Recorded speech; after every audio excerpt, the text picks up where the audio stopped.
Sinasabi ng Romans chapter 8:28, tayo ay tinawag ng ayon sa kanyang mga layunin.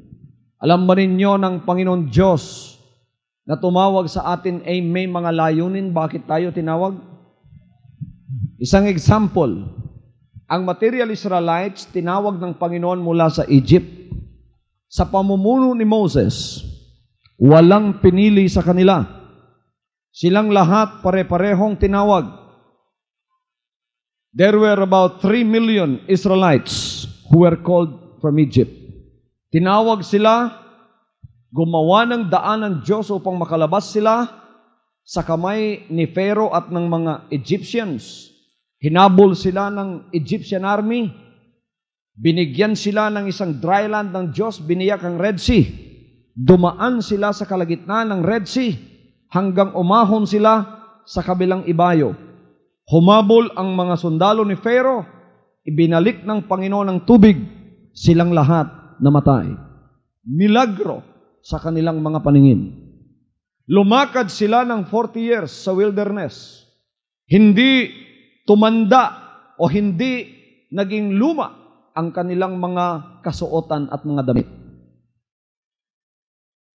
3 million pinakakain ng Diyos, mana araw-araw. Lalabas ka, makikita mo sa parang, pupulutin mo na lang at kakainin mo na lang. 3 million binigyan ng ilaw ng Panginoon sa gabi. Sinasabi ng banal na kasulatan, merong pillar of fire by night upang magliwanag sa kanila. Sa umaga naman, upang sila ay mabigyan proteksyon sa kanilang mga kalaban, binigyan sila ng pillar of cloud, na pagka may lumalapit sa kanila yung pillar of cloud, na yon ang siyang tumatabon o siyang nagbibigay proteksyon upang hindi sila masaktan ng kanilang mga kaaway. Mabuti ang Panginoon sa kanila, nanggang sa sila ay dinala doon sa Mount Sinai. At pagkatapos, mga kapatid, ibinigay ang kautusan sa kanila doon sa Mount Sinai. Tinawag sila sapagkat ang layunin ng Diyos, ang Israel ay maging bayang totoo ng Panginoon. Isang bayan na siyang nakakakilala sa Panginoon, isang bayan na siyang sumasambang tunay sa Panginoon, at isang bayan na tatanggap ng lahat ng kanyang pangakong pagpapala. Tinawag sila, ang layunin ng Panginoon, dalhin sila sa Kanaan, ibigay ang lahat sa kanilang ang lahat ng lupa doon ibibigay sa kanila, at ang katabaan ng lupa ay sila ang magtatamasa. At sila ay tunay na anak ng Diyos, tumatawag sa Kanya, itataas ang Kanyang pangalan, at ang lahat ng bansa ay titingala sa kanila, sapagkat sila ay pinili na bayan ng Diyos. Ayon ang layunin ng Panginoon, na nakakakilala sila sa lahat ng Kanyang mga kautusan. Ngunit, mga kapatid, sinasabi ng banal na kasulatan, hindi ko kayo ibig maging ignorante, mga kapatid. Sinabi rito, walang pili ang Panginoon tumawag sa Israel. Lahat sila pinadaan doon sa Red Sea. Lahat sila ay nakakita sa milagro ng Panginoon. Lahat sila ay kumakain ng spiritual na pagkain na mula sa langit. Lahat sila ay nakainom sa spiritual na tubig na pinainom ng Panginoon sa kanila, sa pamamagitan ng spiritual rock na sumusunod sa kanila, at ang spiritual rock na ito ay walang iba kundi ang ating Panginoong Kristo. Ngunit tingnan ninyo ang sinabi sa verse 5. But with many of them, God was not well pleased. Ngunit sa marami sa kanila, hindi lulugod ang Diyos. Sapagkat sila, mga kapatid, pagkatapos na iligtas sa Ehipto, ay hindi at ayaw lumakad sa mga kalooban ng Panginoon. Kaya hindi nalugod ang Panginoon sa kanila. Alam ba ninyo na tayo ay tinawag upang maging kalugod-lugod sa Panginoon? We are called to please God. Mga kapatid, pakinggan ninyo ito. Tayo ay tinawag upang maging kalugod-lugod sa Panginoon. Paano tayo magiging kalugod-lugod sa Panginoon? Upang tayo maging kalugod-lugod sa Panginoon, kailangan malaman natin ang Kanyang mga daan at malaman natin ang Kanyang kalooban at pagkatapos sundin natin ang kaloobang yan ng ating Panginoon. Upang maging kalugod-lugod sa Kanya, hindi lamang ang pagsamba mo rito ang kailangan, kundi ang commitment mo sa pagsusunod sa lahat ng Kanyang kautusan. Hindi nalugod ang Panginoon sa marami sa kanila.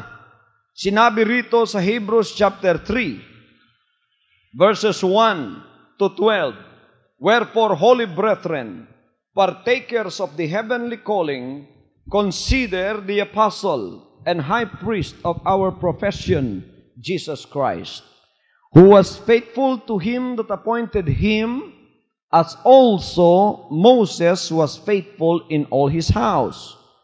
For this man was counted worthy of more glory than Moses, inasmuch as he who hath builded the house hath more honor than the house.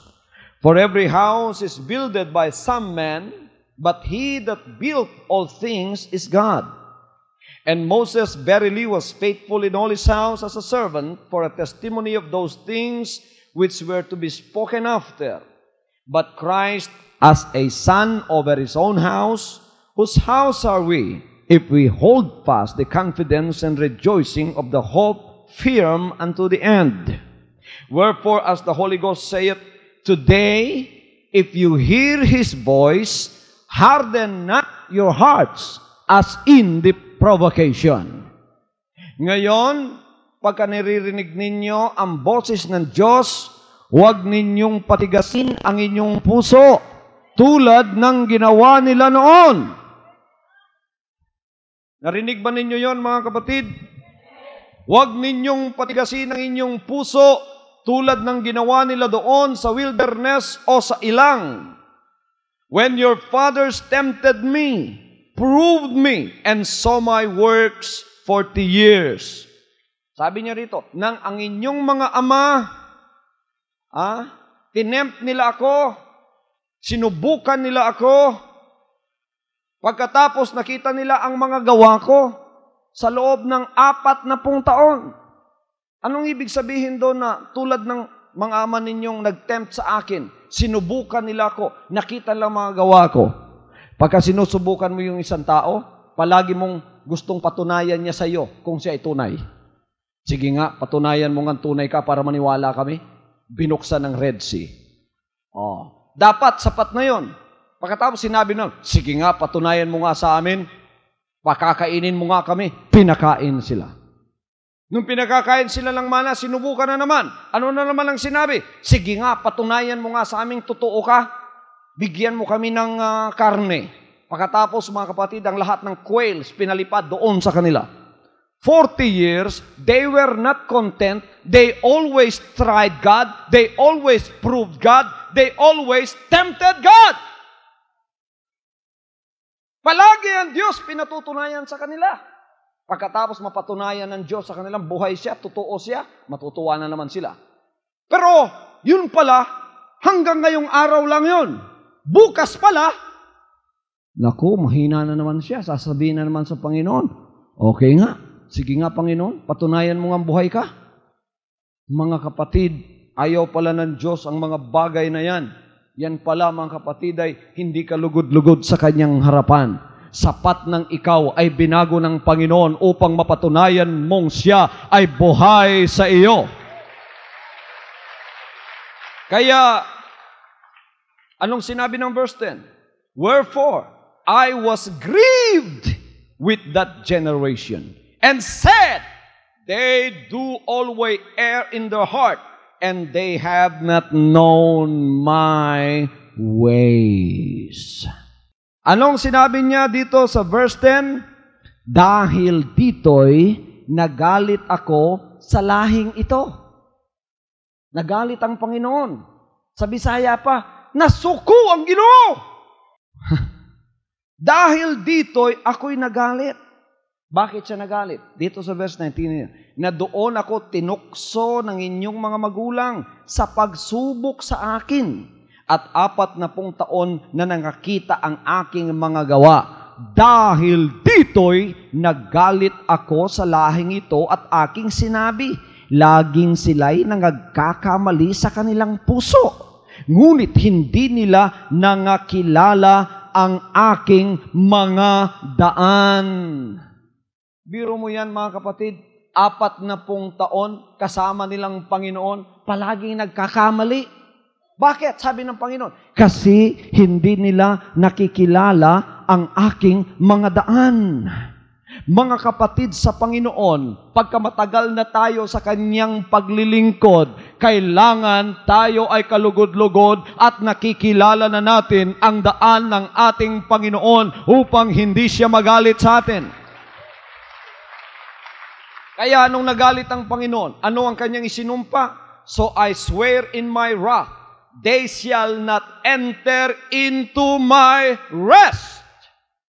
Kaya sinumpa ko sa aking galit at sinabi ng Panginoon, hindi kayo makakapasok sa aking kapahingahan.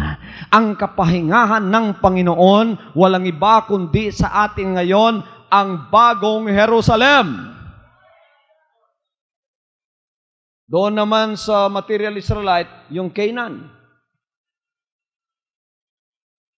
Kala ninyo mga kapatid, bakit ngayon nag-uusap ang Panginoon sa akin na kailangan ng lahat ng mga inactive at backslider ay gumawa ng commitment? Because it has been over and over again. Nasasaktan ang puso ng Panginoon mula noon pagkatapos may maglilingkod sa Kanya, pagkatapos mga kapatid, akala mo sincero, biglang tatalikod, sisirain panggawain ng Diyos. Kaya gusto ng Diyos, mga kapatid, meron kayong pledge at commitment sa Kanya pagka naglingkod kayo. Napaka tumalikod kayo, talagang ang Panginoon ay merong habol sa inyo.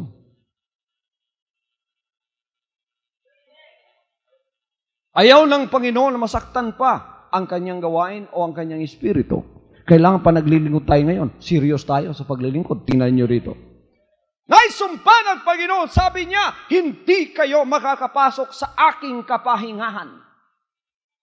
Maunang din ginginan ko sa Ginoo, pagka na-backslide pagkausa, ang usa ka backslider, i-disqualify na siya, kay di siya makasulod sa akong kapahulayan. Anong sinabi ng verse 12, mga kapatid? Take heed, brethren, lest there be any of you an evil heart of unbelief in departing from the living God. Anong sinabi sa verse 12? Sinabi dito sa verse 12, mga kapatid, magsipag-ingat kayo mga kapatid, baka sakaling meron sa kanino man sa inyo ng isang pusong masama na walang pananampalataya na naghihiwalay sa inyo sa Diyos na buhay.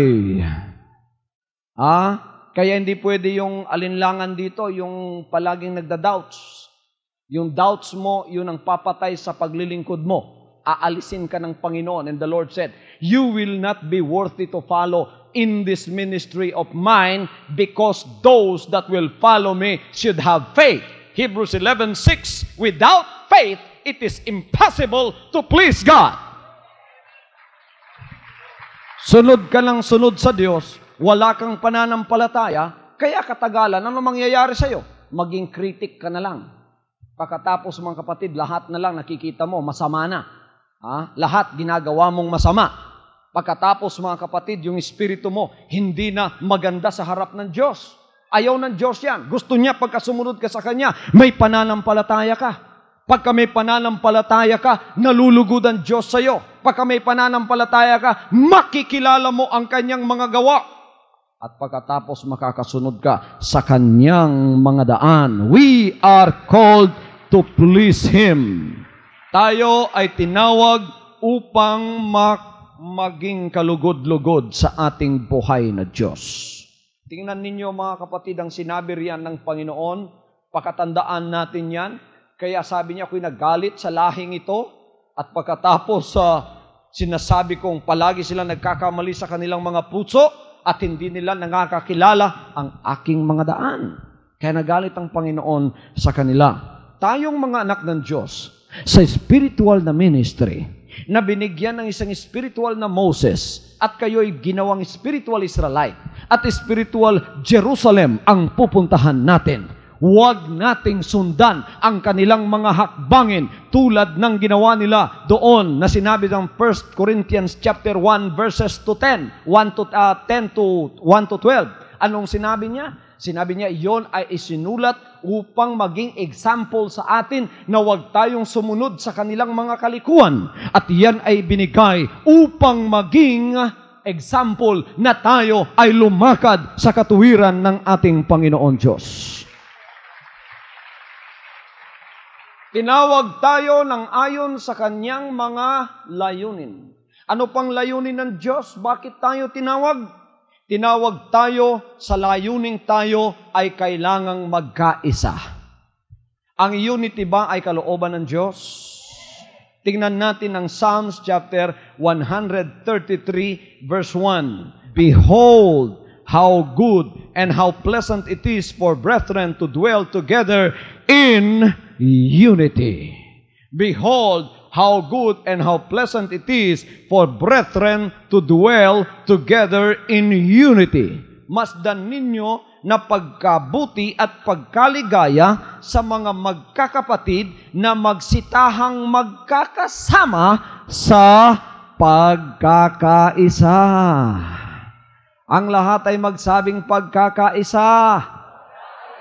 Mabuti ba ayon sa banal na kasulatan ang pagkakaisa? Anong sinabi ng 133:1 ng Psalms? Ulitin natin. Masdan ninyo na pagkabuti at pagkaligaya sa mga magkakapatid na magsitahang magkakasama sa pagkakaisa. We are called for unity. Unity should mean living in harmony with other members of the body. Unity should mean living in harmony with other members of the body. Hindi tayo tinawag upang hindi magkaisa. Tinawag tayo upang tayo ay magkaisa. Kasi pagka tinawag tayo at pinulong ng Panginoon, tayo ay magiging isang katawan. At bilang isang katawan, tayo ay kailangang magmamahalan ang isa sa isa. Kaya inutos ng Panginoon, love one another so that the world may know that you are my disciples. Ano ang kailangang gawin ng bawat isa sa atin dahil tayo ay magkakasama na sa ating paglilingkod na ito?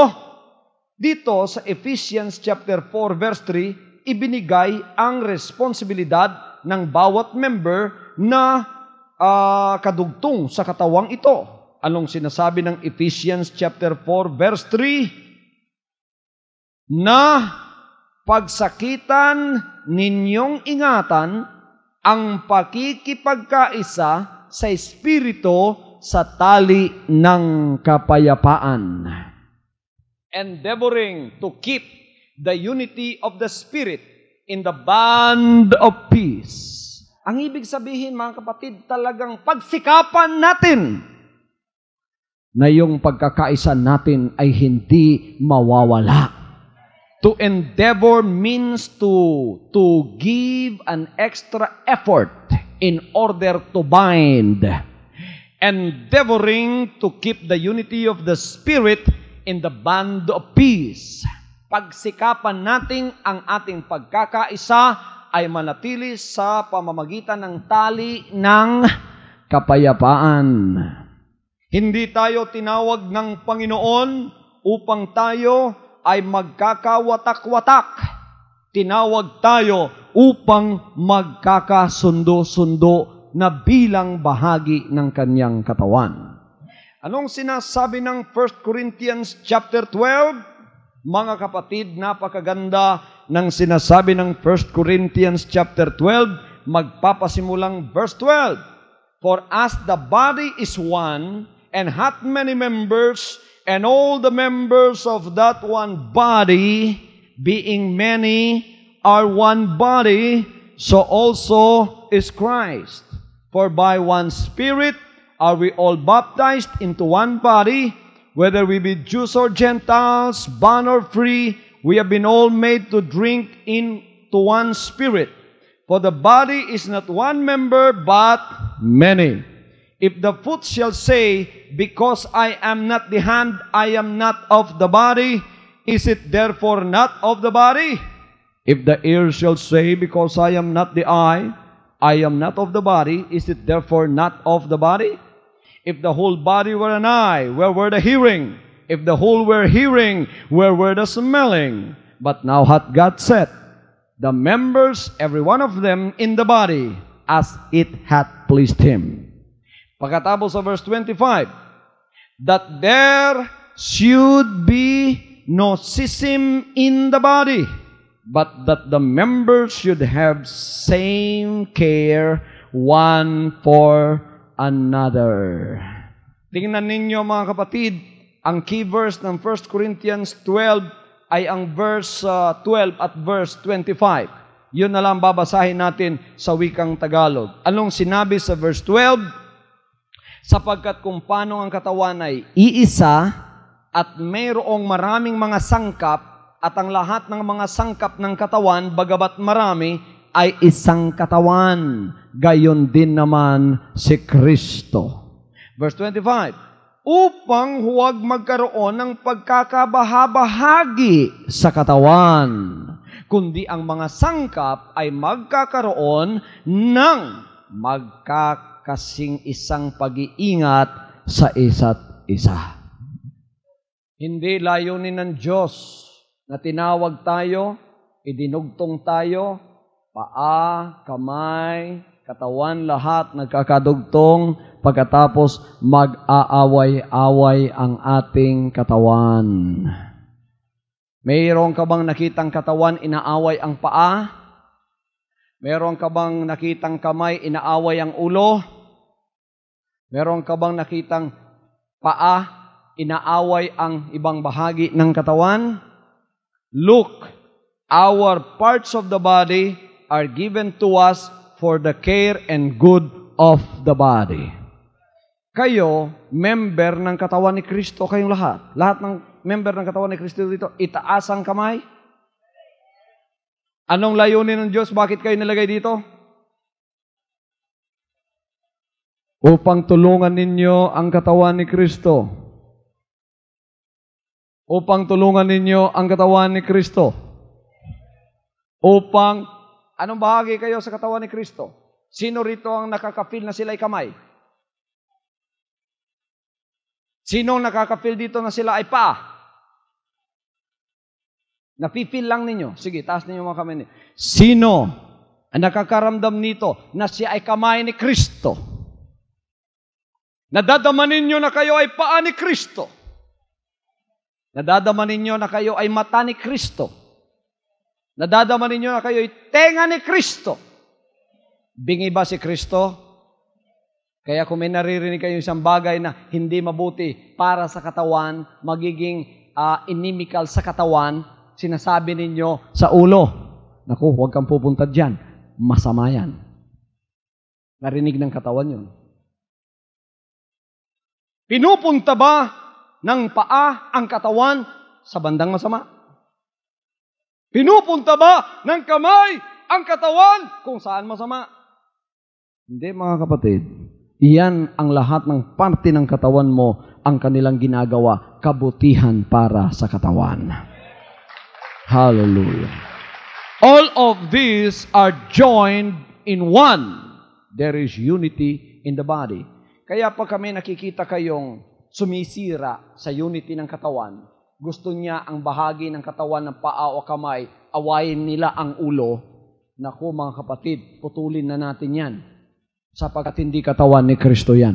Ano sabi ng Panginoon? If your eye offend thee, pluck your eyes. It's better for you to go to heaven with one eye than go to hell with two eyes. If your foot offend you, cut it off. It is better for you to go to heaven with one foot rather with two feet to go to hell. Kaya dito mga kapatid, may pinuputol yung hindi na pagpapala sa katawan ni Kristo, inaalis na sapagkat yon ay liability na, hindi na asset. Tanong sa inyo ngayon, asset ba kayo sa katawan ni Kristo? Ang lahat ng pagpapala sa katawan ni Kristo, itaas ang kamay. Ang lahat ng liability, habang naririto kayo mga kapatid, kabigatan ang binibigay ninyo, taas ang kamay.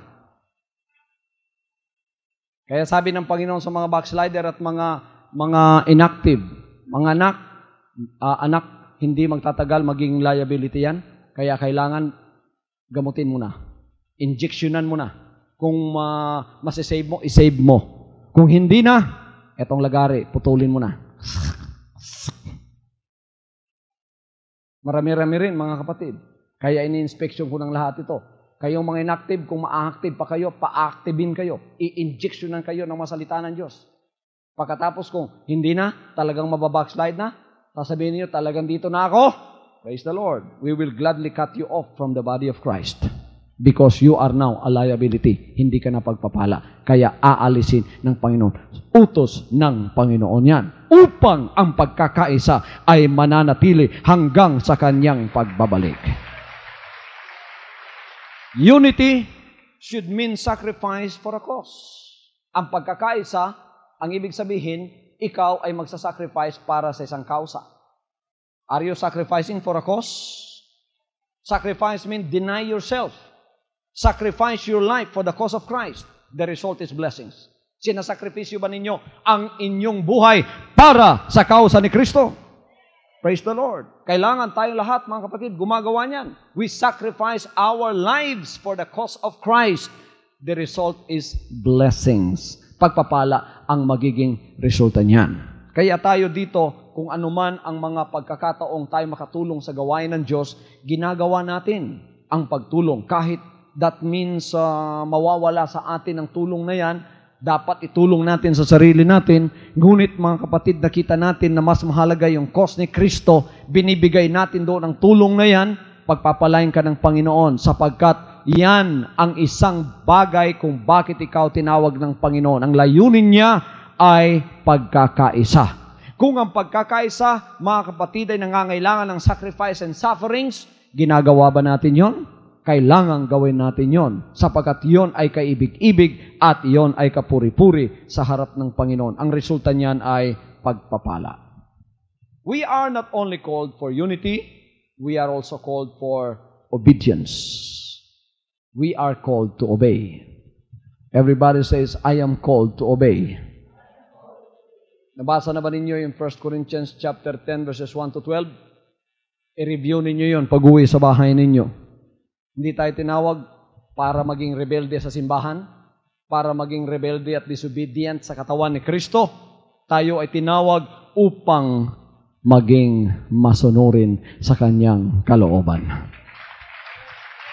At sabi ng Panginoon, pagkatapos na tinawag ko sila, tinawag ko, walang pili, tinawag ko sila, ngunit there comes a point in their lives that they have to obey the Lord. Tapos na ang honeymoon pagkatapos ng Egypt. Pagka tinawag kayo sa Egypt, merong point na wala kayong responsibility, kundi manood lang sa Panginoon. Oy, kalami sa Panginoon. Kay puro milagro yung makita, nabuak ang Red Sea, praise God. Nag-ulan ugmana, praise God. Nabiyak ang Red Sea, praise God. Wala kang responsibility, sumusunod ka lang, praise God. Umulan ng mana, praise God pa rin. Lahat ng milagro, praise God! But there comes a point that you will have to face your God in the Mount of Sinai. Doon sa Sinai, haharapin mo ang Panginoon. Magkakaroon ka na ng responsibilidad. Ang unang responsibilidad na kanyang ipapatong sa mga balikat mo ay ang responsibilidad ng pagsusunod. Bakit mahirap ang pagsusunod, mga kapatid ko? Sapagkat ang tao nang magkasala siya ay binigyan siya ng disobedient and rebellious spirit ng demonyo. Kaya natural sa tao ang magrebelde. Natural sa tao, mga kapatid, ang maging disobedient. Pagkatapos papatungan ka, sasabihin ng Panginoon, sumunod ka sa akin. Mahirap yun. Kaya makikipag-away ka pa sa Diyos. Madaming panahon, hindi mo pa masusurrender yung sarili mo. Pagkatapos yung disobedience, pagkatapos yung rebellious spirit, dadagdagan pa ng pride, talagang nasira na. Amen? Yung rebellion, yung disobedience, dagdagan pa ng pride, talagang nasira na ang buhay mo sa espiritu. Hindi mo na maibababa yung sarili mo, hindi ka na nga sumusunod, rebelde ka na nga sa mga kalooban ng Diyos. Pagkatapos sinabi ng Diyos, sumunod ka because obedience means humility. Kung hindi ka humble, hindi ka makakasunod sa Panginoon. Pagka sumusunod ka sa Panginoon, kailangan i-humble mo ang sarili mo. Humility is one of the ingredients for you in order to obey. Hindi ka makakasunod sa Panginoon kung hindi ka humble. Kung mataas ang ihi mo, hindi ka makakasunod sa Panginoon. Kailangan maging humble ka. Kung ikaw naman, mga kapatid, ay greedy sa mga bagay ng material, hindi ka rin makakasunod sa Panginoon. Sapagkat requirement ng Panginoon, pagka sumunod ka, kuminsan magsasacrifice ka sa buhay mo. Sino rito, mga kapatid, ang ngayon pinatungan na ng responsibilidad na susunod sa kanyang kalooban? Noong ikaw ay bata pa, nasanayan mo na ang Panginoon ang palaging sumusunod sa iyo. Di ba nung bata tayo, palaging tayong sinusundan? Ngunit nung matanda na tayo na ang kailangang sumunod. Nang lumaon na tayo at tumagal na tayo sa paglilingkod, kailangan tayo na ang sumunod. Hallelujah! Tayo na ang kailangang sumunod sa Kanya. At yan ay isang responsibilidad na nakapato ngayon sa balikat ng Israel. Sumunod kayo, sabi ng Panginoon. Sapagkat sila, mga kapatid, ay natural na mga rebellious, natural na mga makasalanan, marami sa kanila ang hindi sumunod sa Panginoon. Ano ang nangyayari? Nagalit ang Panginoon, pinangakuan sila, hindi kayo makakapasok sa aking kapahingahan. Pinakita ko na sa inyo ang aking kabutihan. Maraming beses for 40 years I have proven myself that I am a God of loving kindness, that I am a God of mercy, that I am a God of grace, that I am a living, powerful God. But you have not believed me. You still have a heart of unbelief. So I have sworn in my wrath, you cannot enter into my rest. Pinutol yung marami sa kanila, hindi sila nakapasok sa kapahingahan ng Panginoon. Biro ninyo, niligtas sa Ehipto, dinala sa desert, pagkatapos pinagpapatay lang doon. Pinahamak doon. Bakit? Sa katigasan ng kanilang mga puso. Mga kapatid, sinabi ng 1 Corinthians chapter 10, verses 1 to 12, sinulat ang mga bagay na ito para maging example sa atin na huwag tayong sumunod sa kanilang mga daan. Kailangan tayo, spiritual Israelite, masunurin sa daan ng Panginoon Diyos. We are called to obey Him. Nakakapangilabot ang 1 Corinthians chapter 10, verses 1 to 12.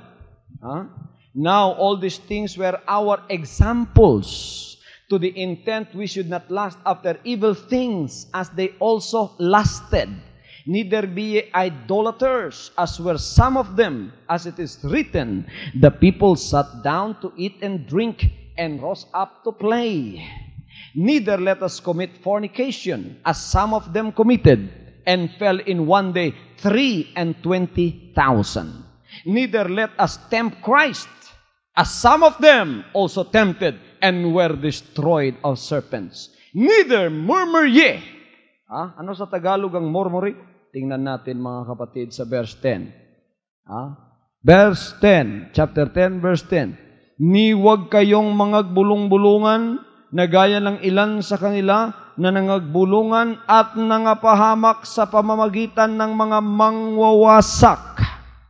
Ang mga bagay na ito ay nangyari sa kanila na pinakahalimbawa at pawang nangasulat sa pagpapaalala sa atin na mga dinatnan ng katapusan ng mga panahon. Mga igsoon, bisan pa ang pagbagulbul, gidili. Kabalo naman mo sa dagkong sala, di nyo buhaton, kabalo na mo ana.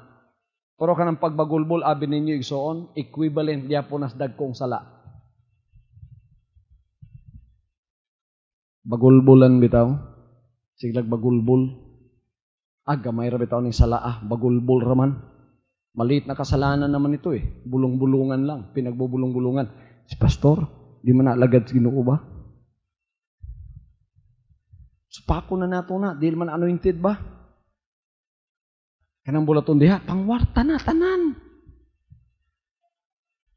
Panlimbong na, tanan.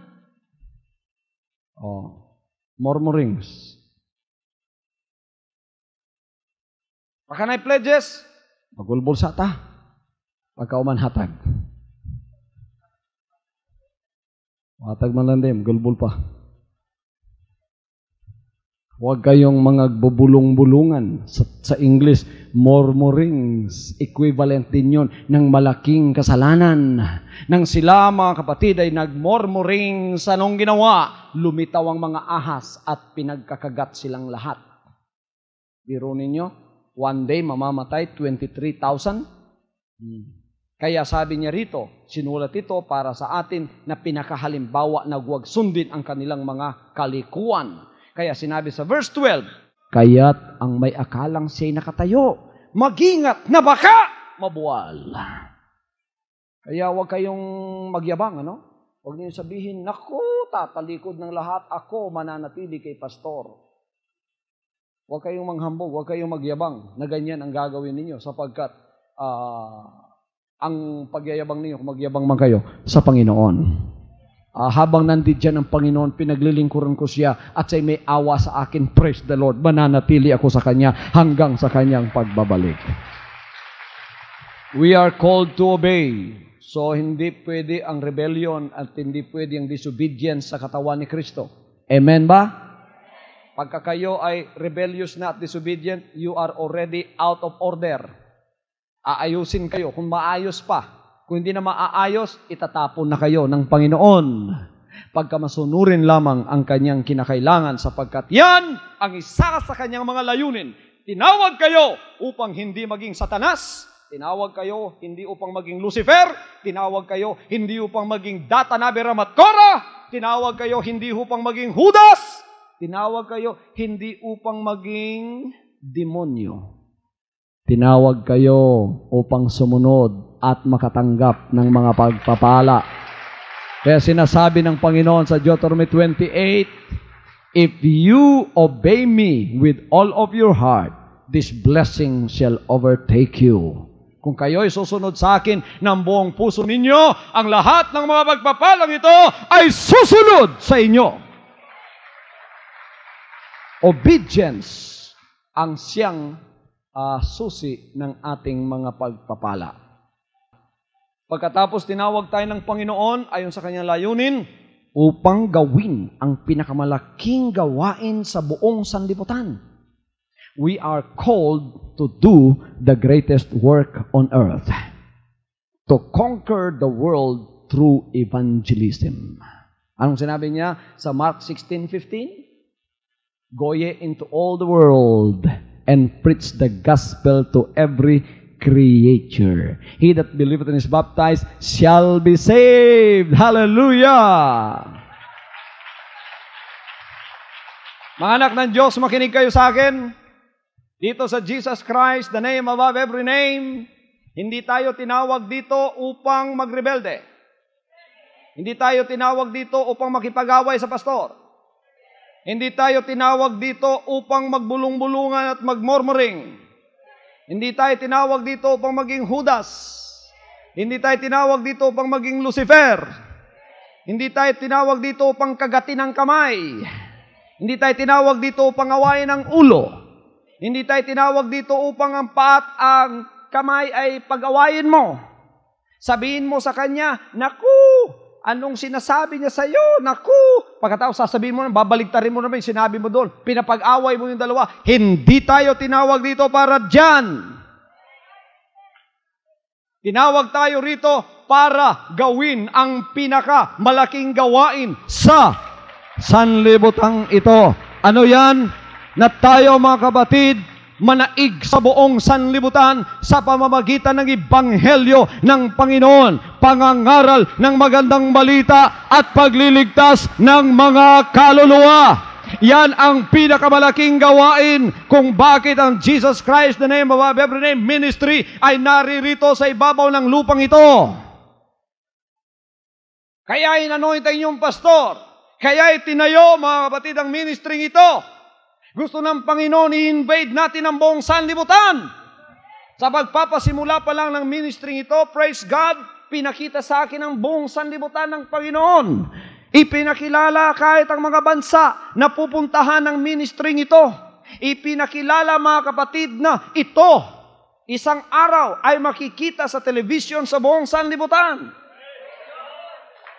Upang may pangaral ang mensahe ng magandang balita. Hindi kayo tinawag upang umupo lang at maging palamuti. Hindi kayo tinawag upang umupo at maging criticizer. Hindi kayo tinawag umupo pagkatapos, mga kapatid, walang gagawin. Hindi kayo tinawag para lang umupo at maging flower vase sa bahay ng Panginoon. Hindi kayo tinawag upang maging a piece of furniture in the house of God. Tinawag kayo at i-engage kayo ng Panginoon kasama ko sa pinakamalaking gawain na siyang puso ng paglilingkod na ito. Yan ay ang kaligtasan ng mga kaluluwa kahit saan natin sila matatagpuan. Kaya tingnan ninyo, hindi kayo nakakalakad, ngunit pinalalakad ninyo ang pastor ninyo, nagpapagamit kayo sa Diyos sa pamamagitan ng pledges ninyo. Magiliw at malugod at puno ng pag-ibig, binibigay ninyo ang pledges ninyo. Pagka dumarating yung mga worker sa bahay ninyo, ang laki ng smile ninyo from ear to ear. Eto na naman, praise God, ang mga maniningil ng pledges. Hallelujah! Welcome to my house! Hallelujah! Kaya pinagpapala kayo ng Panginoon sapagat sa pagtanggap ninyo with the snacks pa. Hallelujah! At ang saya-saya ninyo nagbigay ng pledges ninyo sapagat alam ninyo yan ay para sa TV. Pagkatapos mangangaral na naman ay inyong pastor doon at umaabot ito sa buong Pilipinas.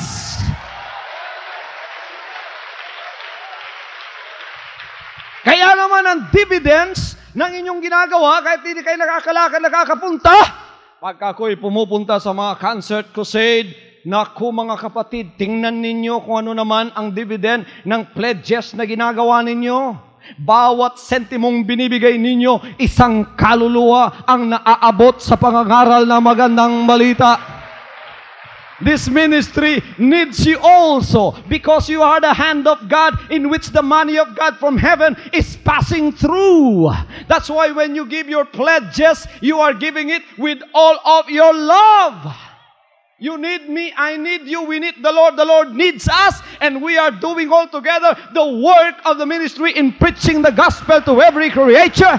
And then the Holy Spirit is the one providing for that power in order for that power to penetrate the thick veneer of the hearts of sin in the hearts of men and women that are still in the kingdom of darkness. Hallelujah! Yan mga kapatid ang dapat pagsakitan natin. Yan ang dapat pakaisipin natin. Yan ang dapat mga kapatid na paghirapan natin kung paano natin maaabot ang lahat ng tao sa pamamagitan ng Ebanghelyo ni Kristo. Kaya itong ating Central Church, kailangan ang pinaka-missionary minded sa lahat ng church. Hindi lamang nakafocus sa local natin ngayon ang lahat ng ating mga ginagawa. Hindi na tayo localize. Hindi tayo nationalize. Kailangan internationalize na ang mga utak natin. Kaya itong paglilingkod na inyong kinalalagyan, hindi maliit na paglilingkod, hindi maliit ang utak ng Diyos natin dito. Ang utak ng Diyos natin dito, pangbuong sanlibutan. At ito'y pinadadaan sa inyong pastor at kailangan makisama kayo sa pag-iisip na yan. Kailangan tayo ay magkaisa sa gawain na yan. Sapagat yan ang layunin ng Diyos. Bakit tayo tinawag? Yan ang pinakamalaking layunin, bakit ako inanoint ng Panginoon. Hindi ako inanoint upang makipag-away ng babae. I was not called to fight women. I was not called to fight anybody. Very, very petty. Kung inanoint ako ng Panginoon para makipag-away sa isang tao, sabi ko, Panginoon, iyon na ang anointing na yan. Kaya ako inanoint, itong sinasabi ko sa inyo, mga kapatid, ito ang dahilan.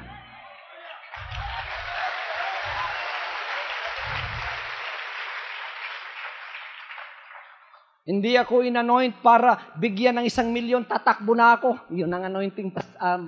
Lord, akin ng 1,000,000. Somebody thought that I can run away with just 100,000. Waka, Kuya P.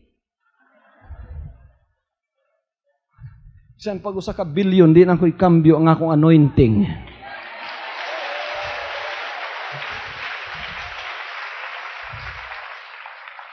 Everybody say amen.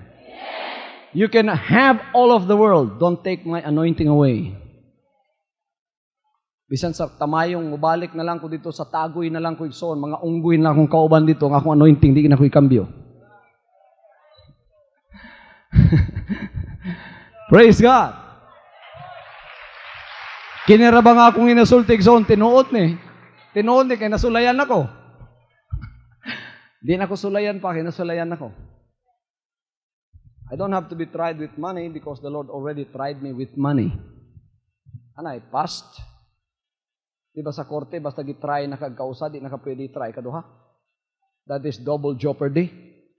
Maugyapon din he. Many are doubting me about money. Wa mo kuyapi. Many are doubting me about the flesh. Wa mo kuyapi. Many are doubting me about pride. They said, I might overtake the Lord. The people might worship me. And I might overtake the Lord. Ayaw na kong yung kabalak idiha in town. Kaya adlaw-adlaw igsoon mo na itong trabaho sa Ginoo, sa tubangan niya. Praise God. Pamatud-an ako diha.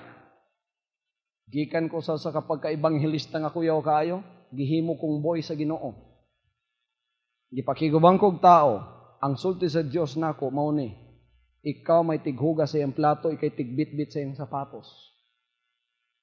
Gibuhat nako. Gitamakan nako akong pride, kay may sugo sa Ginoo. Gitamakan nako akong pride, pagkabuntag ako tiguga sa iyang plato. Ako tigbitbit sa iyang sapatos. Praise God. Nakapasar ko. Kung karon, doon ay tudlo sa inyong leader, ug moingon nga mopuli sa akong dapit, niya ako'y mahimo niyong assistant, tigbitbit sa inyong sapatos, basta gitudlo mo sa Dios, may akong buhaton. Kung sugo sa Ginoo, I don't have pride left. Wala na'y pride. Ang pride na ako sa Ginoo na tanan. You know, I am proud when the work of God is prospering. Pagkang gawain ng Diyos, sumaabante mga kapatid, yan ang pinakamalaking pride ng puso ko. Pagkang pangalan ng Panginoon itinataas, marami ang nagbabagong mga kaluluwa at lumalapit sa kanyang harapan at ibinibigay ka ng puso, iniiwan si Satanas ang kasalanan. Yan ang pride ng puso ko. Sinasabi ko, praise God, I am proud because of you, Lord. You are doing this work. Everybody say amen. That's why we are engaged in a war. This is the war against the devil. We are invading the territories of darkness. That's why the devil is so mad against us. Talagang galit na galit ang demonyo sa atin sa mga panahong ito. Bakit? Engage tayo sa pinakamalaking gawain ng buong sanlibutan. Sino hindi magagalit na demonyo riyan? Mga kapatid, doon sa mga gawin ng pumunta kami doon ang lahat ng mga kaluluwa doon, imbes na pumunta doon sa mga artista, ang dinudumog yung Jesus Christ. Magagalit ang demonyo riyan, sapagat maraming magbabago. Nagbaptize kami kinaumagahan, napakarami. Kaya hindi ako nakauwi ng maaga. Nakauwi ako kapon, mga alas 5 na ng hapon, dahil marami kaming binautismuhan. Kala ko, madaling araw pa, uwi na ako. Hindi ako nakauwi ng maaga, dahil sa maraming kaluwang binautismuhan. Kahit saang may gawain ngayon ng Jesus Christ, yan ay lalago, hindi mahahadlangan ng demonyo, sapagat yan ay pinahira ng Panginoon ng kanyang langis. I have bad news for the devil. The bad news is, he is already defeated. And we have already won the war. Jesus Christ is our captain. We are called to receive the promise of eternal inheritance. Anong sabi ng Hebrews 9:15, mga kapatid? And for this cause, He is the mediator of the New Testament, that by means of death for the redemption of the transgressions that were under the First Testament, they which are called might receive the promise of eternal inheritance. Alam tayo magsabing, they which are called might receive the promise of eternal inheritance. Tinawag tayo, hindi upang mapahamak. Tulad ng mga materialist Israelites na sumusuway, tinawag tayo upang tumanggap ng pangako ng buhay na walang hanggan na siyang ating mamanahin. Hallelujah! Hallelujah! Hallelujah! Ang eternal inheritance, yan ang layunin ng Diyos na mapapasa atin. Pagkatapos natin na nagawa na ang mga layunin ng Diyos sa ating buhay, sinasabi ng Ephesians chapter 8, Romans 8:28, we are called according to His purpose. We are called to please God. We are called for unity. We are called to sacrifice. We are called to sacrifice for a cause. We are called to obey. We are called to do the greatest work on earth, to conquer the whole world through evangelism. That's why we are engaging ourselves in the greatest war, the war between the enemy, the devil, and God. And also we are invading the territories of darkness wherever our voice is heard through the ministry of television and radio. I can assure you that the angels of God are already there to conquer the forces of the enemy, snatch away souls from their hands, put them and then transfer them into the kingdom of light of Jesus Christ. I can assure you that we are now in the midst of that battle. We are now in the midst of that war. We are now in the midst of that greatest work. And I can assure you that we will win it because Jesus Christ has won it already. He is the captain of the battle. Hallelujah. Kaya hindi tayo natatakot. Kahit saan pa pumunta, ang paglilingkod na ito, naroon ang mga kaluluwang naghihintay. Tinawag tayo sa mga layuning yan. At gusto ng demonyo na tayo ay mawala sa mga layuning yan. Ngunit magpatuloy tayo. Layunin na tayo ay maging kalugod-lugod sa Diyos. Layunin na tayo, mga kapatid, ay magkaisa. Layunin, mga kapatid, na tayo ay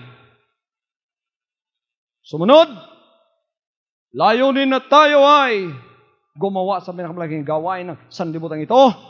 Sanlibutan talaga ang nasa focus natin. At layunin na tayo tumanggap ng lahat ng kanyang pinangako, eternal life. Pagka nagawa natin lahat ito, ang pangako naghihintay sa atin.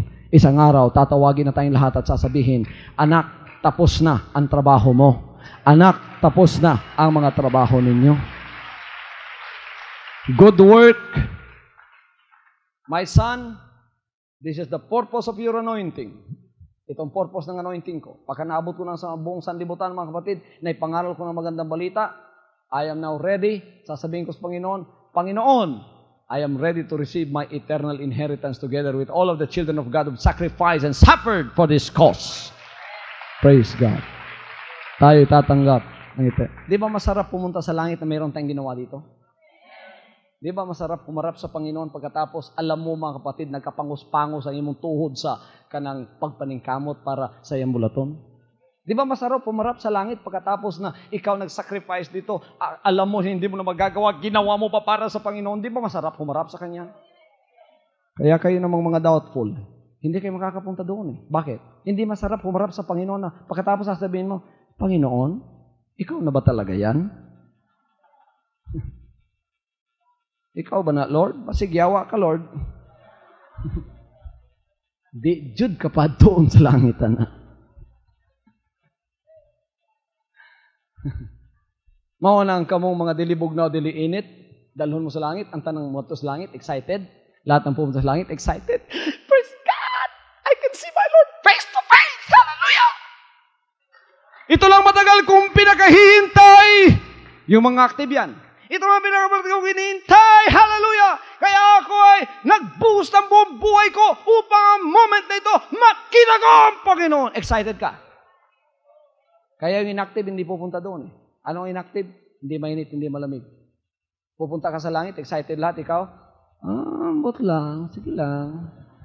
Og na sa langit, maayo. O gawa, maayasad. Og musimba, may man pastor, wang ko'y supak niya. Og di musimba, maayasad. Og paluwapon, praise God, paimnon mo kape, og di pod, wapod. Di jud kamuatog langit, anak. Kalakiha.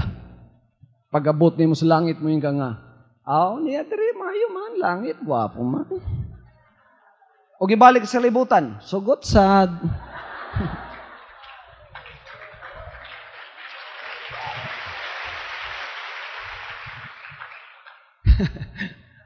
Mao na yung matog langit.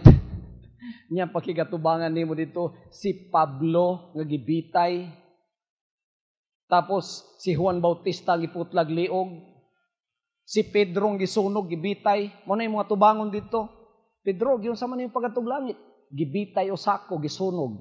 Una ako nakanganhi. Nagmalipayon ko. Ikaw? Gidaraman ko ba? Gibit-bit ra ko pa yung rin. Kung wako agi aditos bay, wow.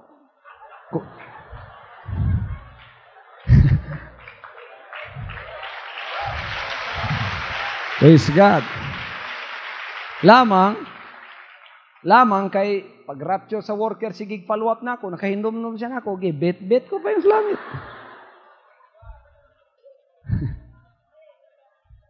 Kay katong worker, kugihan man tugikan sinugdan, tulog pa gani ko, alasotso na, ulaton pa ko, maligo pa ko, kugihan kayo. Pag-rapture, tulog man ko, bira na lang ko. Kana may matog langit, di, jud ka matog langit, anak. Mga nang ay nalag-usik-usik og panahon, kung inana ka antos pagbalik sa Ginoo, padaplin, ingon ng Ginoo. Padaplin, di ka angayan. Disqualified ka. Ang katong excited lang, katong nahibalo lang purpose sa Dios, mauray matog langit. Praise God. Tayo'y tinawag upang tumanggap sa pinangakong eternal life. Ngunit kailangan malaman natin ang layunin ng Panginoon sa ating mga buhay dito sa sanlibutan ito. At maging masigasig at maging matagumpay na yan ay gawin. Yung hindi mainit, hindi malamig, hindi pupunta ng langit yan. Yung mga alinlangan, kinukonvince mo hanggang ngayon na totoo ito. Tumabi na kayo sapagkat hindi kayo talaga pupunta ng langit. Kailangan mga kapatid, mag-decide kayo sa inyong paglilingkod. Panginoon, ito na nga ang paglilingkod. Ang lahat ng sign, ibinigay mo na sa akin. Ako'y mananampalataya ng buong puso. At ako ay bubuhos ko ang buhay ko sa paglilingkod na ito. Ito na nga. Pagkatapos, sumunod ka hanggang sa katapusan. Tulad ng pastor mo, tulad ng ibang mga member dito, talaga nagbuhos ng kanilang mga buhay. Kahit anong dumating na mga trial sa buhay mo, sabi mo sa demonyo, my heart is fixed. Trials are come in order to try you and purify you. But if you are already tried and purified, wala na trial sa buhay mo na hindi mo mananaig, hindi ka makapapanay. Kailan, mga kapatid, sabihin mo sa demonyo, wala ka ng chance sa buhay ko para sa Panginoon. Lahat ito. Para sa inyo, nasa harap ninyo TV, mananalangin ako para sa inyo sa mga sandaling ito. Kung mayroon kayong pangangailangan at naway nakapagpatibay ang mga salitang ito sa inyong mga pananampalataya riyan, panghawakan ninyo, mga kapatid, ang pananampalataya ninyo. Huwag ninyong pabayaan ng demonyo na lumapit sa inyo at pagkatapos ay hipuin na naman kayo at alisin sa inyong katatagan sa Panginoon. Kailangan kayo ay sumampalataya. Kahit sa pamamagitan lang ng television ministry ito, kayo ay pagpapalain. Kung meron kayong karamdaman sa mga sandali ito, ihawak ninyo. Lumuhod kayo at hawakan ninyo ang inyong television set. Nakikita ba ninyo ang kamay ko? Mga kapatid, ipatong niyo ang television set. Sa television set ang mga kamay ninyo, kasama ng kamay ko. At sa pamamagitan ng point of contact na walang iba kundi inyong TV, ang power ng Panginoon ay dadaloy sa inyo sa mga sandali ito. In the name of Jesus, while your hands are held onto your TV screens, together with my hands, as a point of contact, The power of God is going to come surging through your body and heal you from that disease and affliction in your body. In Jesus' name, be healed right now. If you are depressed, you have a problem so big and so hard you cannot solve it.